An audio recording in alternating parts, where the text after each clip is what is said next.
So in the vise at the moment, I've just got a B17510. Now you can do this on with a 170. So the reason why I vary the hook, and you can even put lead on this as well in the middle. I normally fish this with a floating line, fairly long leader, and depending on how deep you want it to go, because you fish it fairly slow, you just vary the hook weight or put a bit of lead with it. So you can get some quite good variations in depth with the little chappy.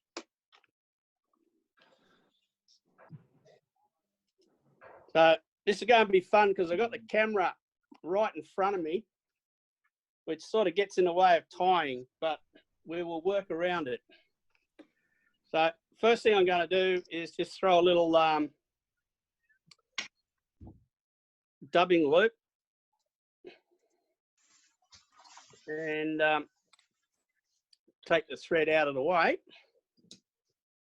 And my dubbing twirler is something I made at home. Might recognise that as a tap washer. Works a treat for doing spinning. Now, unfortunately, I've only been able to secure fairly big guinea fowl feathers, and what I've done is I've just wedged my guinea fowl into a little block of foam, and that way I can get all the fibres pretty much to equal length, and then I grab them with my multi-tool. So I lashed out and bought one of these lovely little chappies. I catch them in the multi-tool and then trim them off to about 1 shank length, and that's about the right sort of length for the that you need for the tail. Well, tail, come legs, whatever you want to call them. So it's just a simple matter of slip them in the dubbing loop.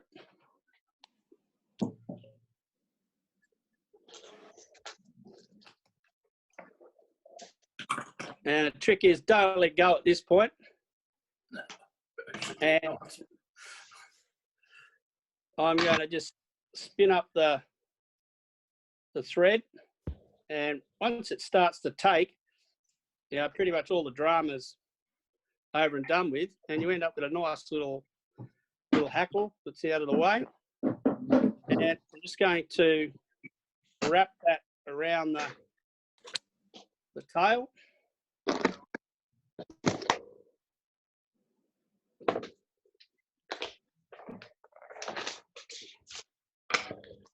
Now, at some point, you're going to have to pull some of the fibres forward, or rather back.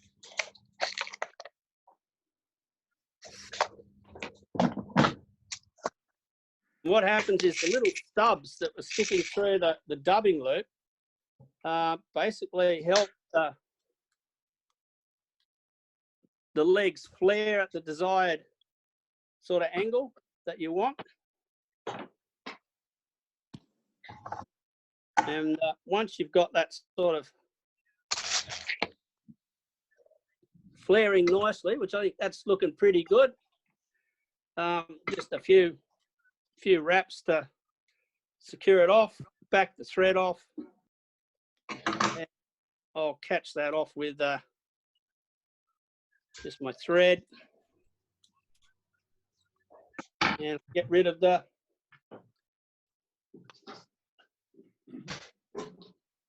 dubbing loop. Now, what I'm using for the body is basically just some rayon chenille.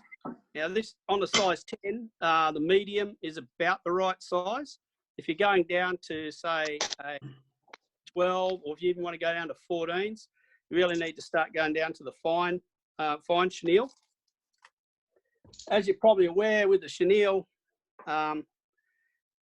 got a little bit of a direction in which way it sort of goes. So this one sort of angles in a V going towards the back. So that's the bit where I'm going to tie it in. So yeah, I'll always tie it in with that end. So I've stripped a bit off there. But the first thing that goes in will be the black chenille, which makes the case. So I'll just tidy some of this up here. So I've got a nice working base.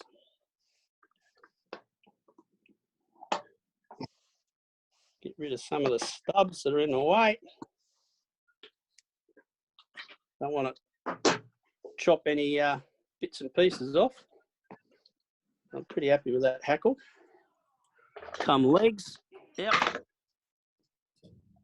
That one. So I've already trimmed this one up and taken the fluff out of the core. And I'm just going to catch that in. And what I'm looking for is I don't want to leave a bald patch when I pull that forward.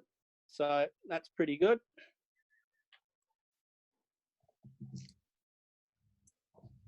The next is just to tie in the body chenille.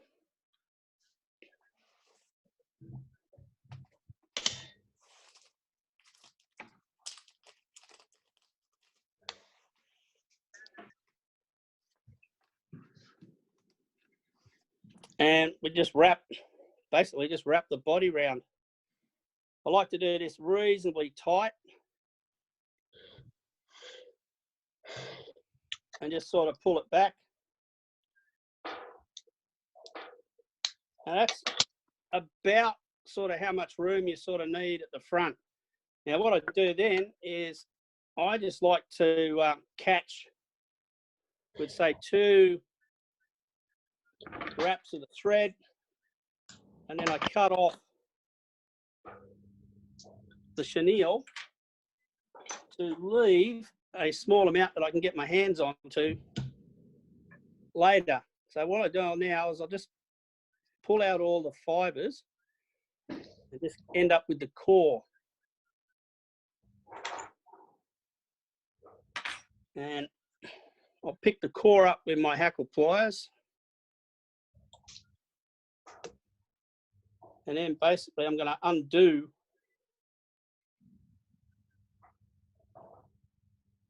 my chenille, or the 2 wraps that I had on my chenille. And the reason why I'm doing that, because really all I want to do is trap just the core. I'm trying to keep the bulk down. So if there's any extra fluff that you need to get out to keep the bulk down, now's the time to get it out.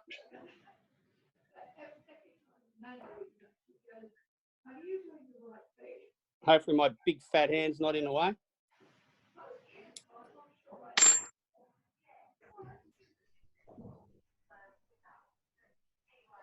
That doesn't look too bad.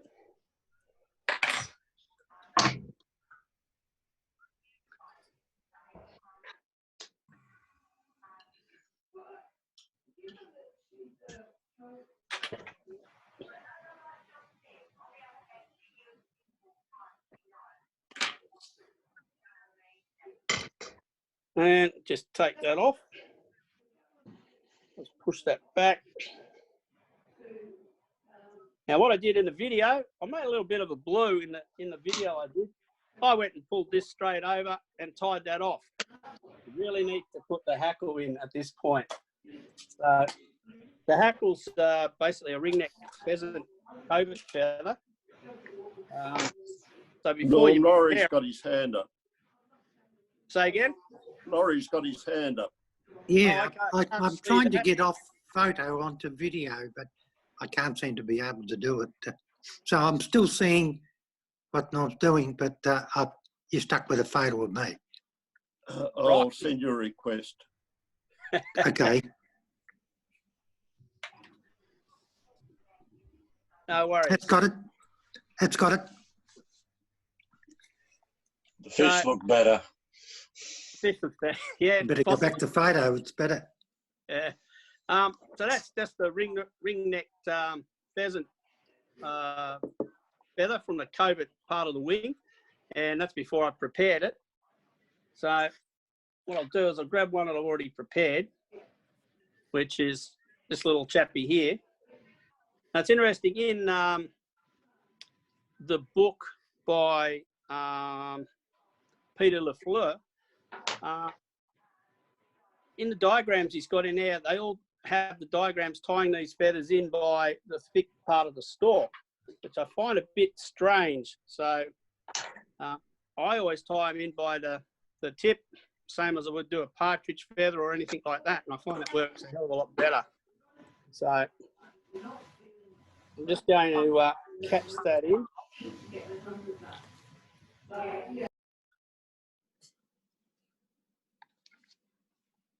I'll just snug that down so it doesn't come off. So can you show that feather again, Norm, that you're tying in? Yeah. So basically, that's the raw one there, which is the ringneck pheasant covert feather. And all I've done is pulled all the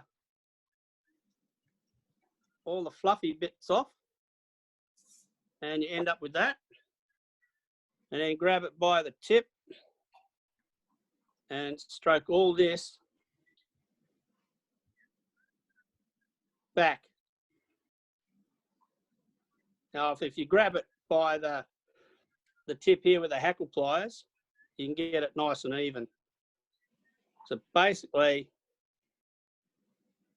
that's what your feather should look like ready to tie in. So it works pretty well. But once I've got that, you've got to be pretty gentle with this, because these things do snap relatively easily. So just going to wrap it round. Now you will get some fibres that try to splay forward, but just take your time and pull them back.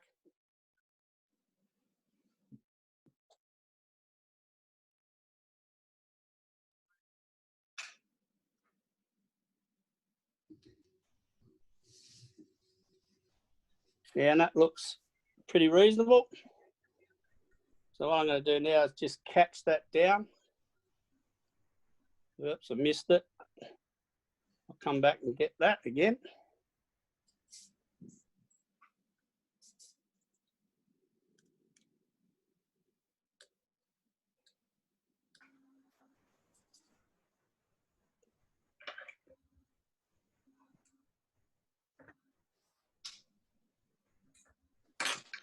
Just cut those off. And then it's just a matter of evening out the feathers as you go back. Now this one I've probably made a little bit long, but you can just sort of suit yourself with those. And then pull the black chenille through the middle.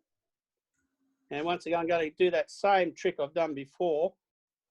Just going to catch it in with a couple of quick wraps, line it up, make sure everything starts to look reasonable.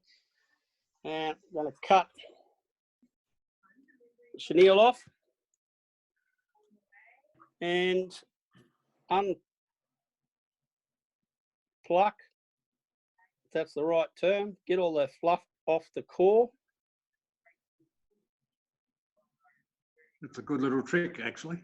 That is a wonderful, helpful hint there, Norm. I always find that really tricky when you're finishing off that chenille body like that. You end up with a big lump of all You those end up with fibres. a massive head. Yeah, exactly. And I'll just pick that up with the hackle pliers. Sometimes this is where you need 3 hands to do this.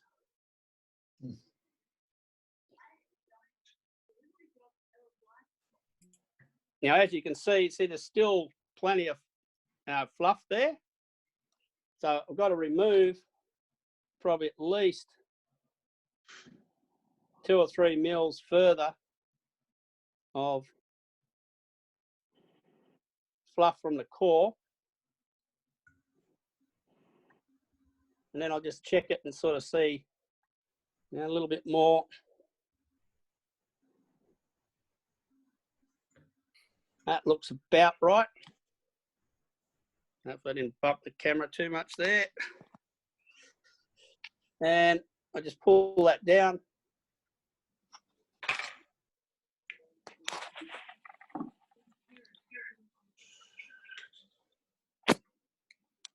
Catch that. And you end up with not a lot of material on the head. Shouldn't have muck around with that too much. Where are we?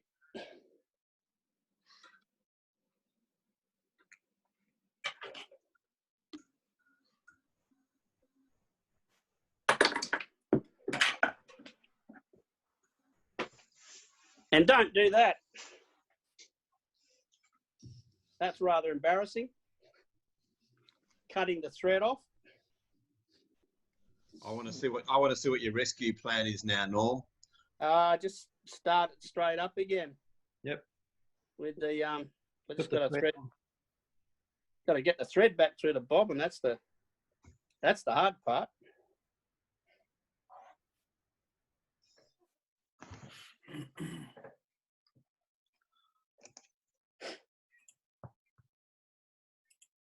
That's better.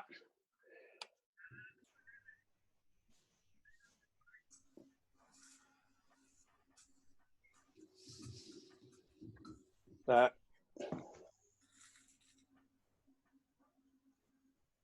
don't know, I must have jammed my bobbin as well. Bear with me.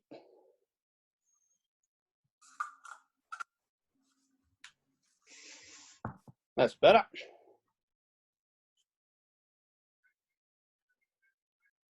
That'll do. Sorry about that. Cutting the bobbin off. Another little trick I use, if I can get round the back here, just before I sort of finish it off with a bit of head cement, I use the cigarette lighter on it as well. So I just tidy up put a whip finish on it.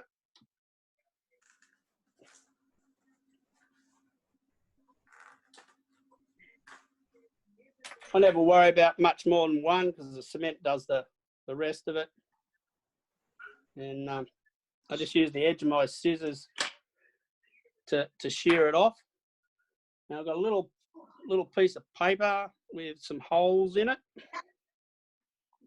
And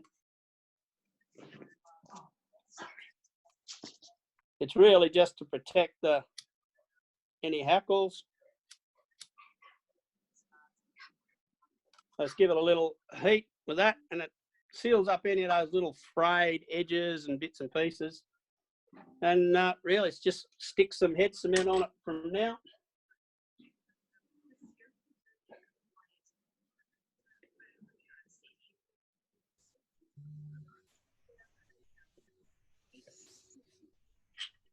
How do you fish it, Norm? Basically, I fish it on a floating line with about a 14 to 18 foot leader. Mainly use it at Burberry. So when I'm sort of finding smutting fish in the morning, just work up to where the fish are and pop it out in front of them. Usually it takes you a little while to work out whether you've got to lead them by, a metre or 2 metres. Sometimes you've got to lead them by 3 metres, and then just work it back slowly. And they'll pounce on it. Mm. It looks quite buggy. So Does that? yeah. Now I would say that one, yeah. Look, I did the front legs probably a bit long, but I don't think the fish really matter. It's really this pulsation. Like when a Mudeye's swimming through the water, that sort of attracts them. So that's the green Mudeye.